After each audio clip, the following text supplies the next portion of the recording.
Hi guys. So I'm here angry, mad, petty because wanaume wawili wazima wenye wako na familia walienda wakashikana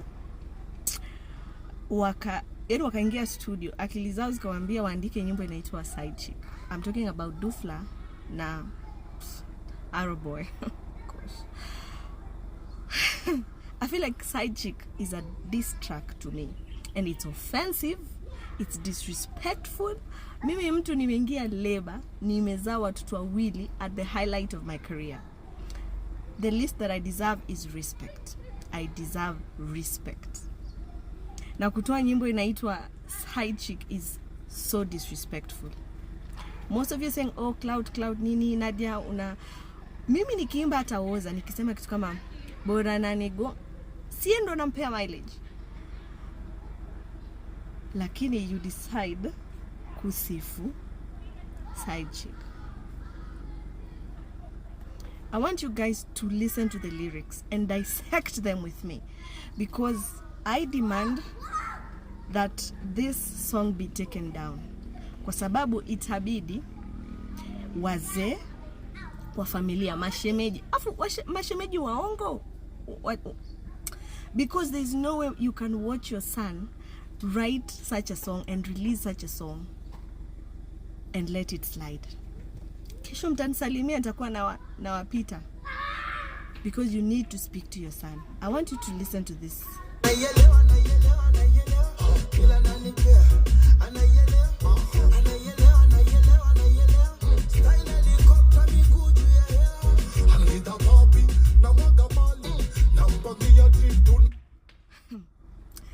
Ati Side Chick anampea style ya helicopter. Nimekuwa na mimba back to back, na mimba inafika huku, helicopter ndo gani?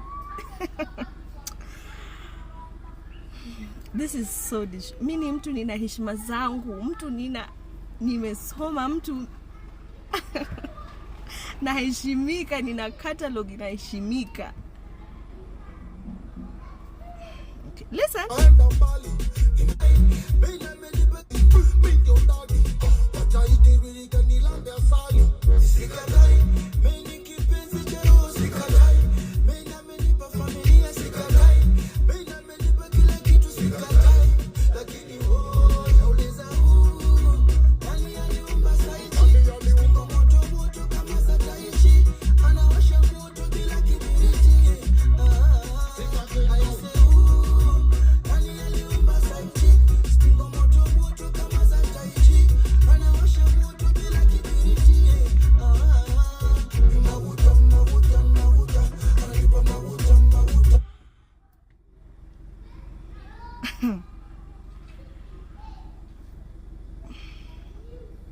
Yeta si red, ini si red flag, ni red carpet, yani ni red sea.